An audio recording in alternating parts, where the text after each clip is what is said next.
Hi, நான் ராஜேஷ் மாரியப்பன், மாரி ஃபார்ம்ஸ்லேருந்து.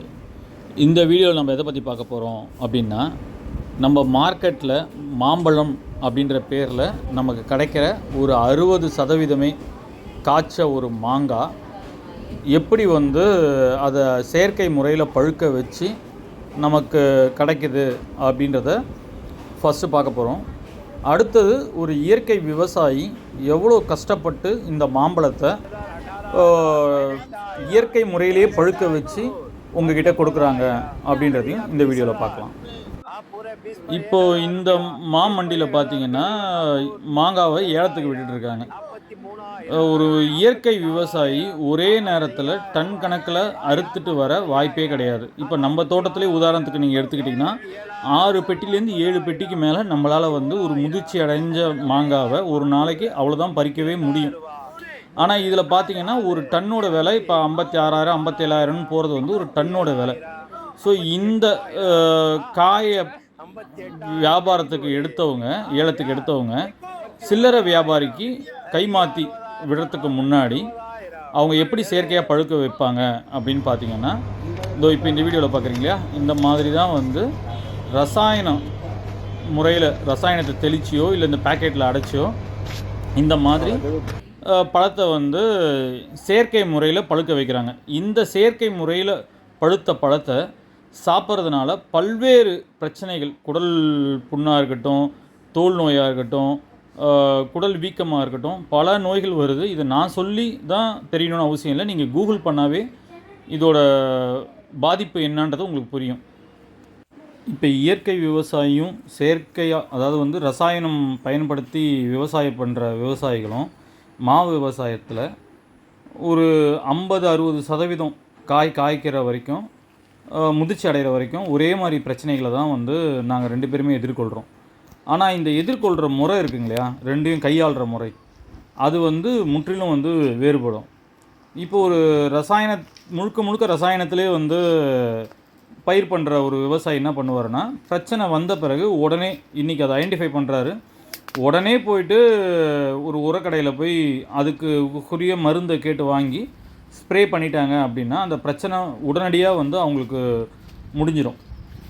உதாரணம் பார்த்தீங்க அப்படின்னா, ஒரு மாம்பூ எடுக்குது அப்படின்னா அதில் ஒரு புழுக்கள் உருவாகும். அப்படி அந்த கிளையை அப்படி ஆட்டினீங்கன்னா போதும், நூல் புழுன்னு சொல்லுவோம் நாங்கள் அதை. அப்படியே புழு தொங்கும். அப்புறம் பார்த்திங்க அப்படின்னா சிலந்திகள் இந்த பூக்களை சுற்றி கூடு கட்ட ஆரம்பிக்கும். அதுக்கப்புறம் தேன்சாரல் பூச்சின்னு சொல்லுவோம். இப்போ இதெல்லாம் இந்த பூக்கள் பூத்து ஒரு பட்டாணி சைஸில் அந்த பிஞ்சு வர வரைக்கும் நாங்கள் எதிர்கொள்கிற பிரச்சனை. இப்போ இதுக்கு அவங்க பார்த்திங்க அப்படின்னா இமிடியேட்டாக கொண்டு ஒரு ரசாயன பூச்சிக்கொல்லியை தெளித்து அதை முடிச்சிடுவாங்க. ஆனால் இயற்கை விவசாயி பார்த்திங்கன்னா நம்ம என்றைக்கு கவாத்த ஆரம்பிக்கிறோமோ அன்னைக்கே பிரச்சனைகள் வரப்போகுது, கண்டிப்பாக இதெல்லாம் வரும் அப்படின்னு தெரிஞ்சுக்கிட்டு முன்கூட்டியே எல்லா பூச்சி வெரைட்டியும் நம்ம தயார் பண்ணி ரெடியாக வச்சுருக்கணும். உதாரணத்துக்கு பார்த்திங்கன்னா ஒரு மீன் அமிலமாக இருக்கட்டும், பத்தலை கரைச்சலாக இருக்கட்டும், இல்லாட்டி வேப்பங்கொட்டை கரைச்சலாக இருக்கட்டும், 3G கரைச்சலாக இருக்கட்டும், இது எல்லாமே முன்கூட்டியே இது எல்லாத்துக்குமே ஒரு இது தயார் செய்கிறதுக்கு ஒரு பீரியட் இருக்குது. இப்போ ஒரு மீன் அமிலம் அப்படி எடுத்துக்கிட்டிங்கன்னா குறைஞ்சது 25 நாள் ஆகும். அது தன்னோட உபயோகத்துக்கு நம்ம அதை எடுத்து யூஸ் பண்ணுறதுக்கு 25 நாளாக தான் ஆகணும் அதோட ப்ராசஸ் முடியறதுக்கு. இப்போது நீங்கள் வேப்பங்கொட்டை கரைசல் எடுக்கணும்னா அது குறைஞ்சது ஒரு 3 நாள்லேருந்து 4 நாளாக தான் கோமியத்தில் ஊறணும். பத்தலை கரைச்சல் மாதிரி ஒரு அருமையான பூச்சி வெரைட்டி எதுவுமே கிடையாது. ஆனால் அது செய்கிற ப்ராசஸ் இருக்க பாருங்கள். குறைஞ்சது நமக்கு பார்த்திங்கன்னா 100 லிட்டர் கோமியம் தேவை. இதை நான் கலெக்ட் பண்ணுறதுக்கு எனக்கு 1 வாரம் ஆகும். அந்த 10 செடியோட இலை அதை ஈஸியாக பண்ணிடலாம். ஆனால் அது ரெடி ஆகிறதுக்கு நமக்கு குறைஞ்சது 30லேருந்து 35 நாள் நம்ம அதை ஊறல் போட்டால் மட்டும்தான் நமக்கு ஒரு நல்ல பூச்சி வெரைட்டி தயாராகும். இதெல்லாம் பண்ணி நான் ஒரு 60-70% காயை கொண்டு வந்துட்டேன் அப்படின்னு சந்தோஷமாக இருக்கும் போது திடீர்னு ஒரு மழை வந்துடுச்சுன்னு சொல்லுவாங்க. நம்ம போட்ட உழைப்பு அத்தனையும் வீணாகிற மாதிரி இருக்கும். தொடர்ந்து ஒரு 3 நாள் மழை பெய்யுது, ஒரு நாள் மழை பெய்ஞ்சுன்னா பரவாயில்ல, தொடர்ந்து 3 நாள் பெய்யுது அப்படின்னா காய்ச்ச எல்லா காயும் பார்த்திங்கன்னா கொட்ட ஆரம்பிச்சோம். இப்போ நீங்கள் பார்க்குறதெல்லாம் அந்த மாதிரி வந்து மழை பேஞ்சு வெயில் அடிக்கும் போது உதிர்ந்த பழங்கள் தான். இயற்கை சீற்றத்துலேருந்து ஒரு வேளை நம்ம தப்பிச்சு பழத்தை நல்லபடியாக விளைவிச்சு ஒரு 80% அது வந்துடுச்சு அப்படின்ற போது, இன்னும் ஒரு கொஞ்ச நாள்லேயே விற்பனைக்கு கொண்டு போகலாம் அப்படின்னு நம்ம நினைக்கும் போது, இந்த பழுத்ததை தேடி வந்து குரங்குகளும் வௌவாலும் வந்து கூட்டம் கூட்டமாக வர ஆரம்பிக்கும். இப்போ பகலில் குரங்கு வந்துச்சுன்னா அதை நம்ம பார்த்து திருத்திடலாம்.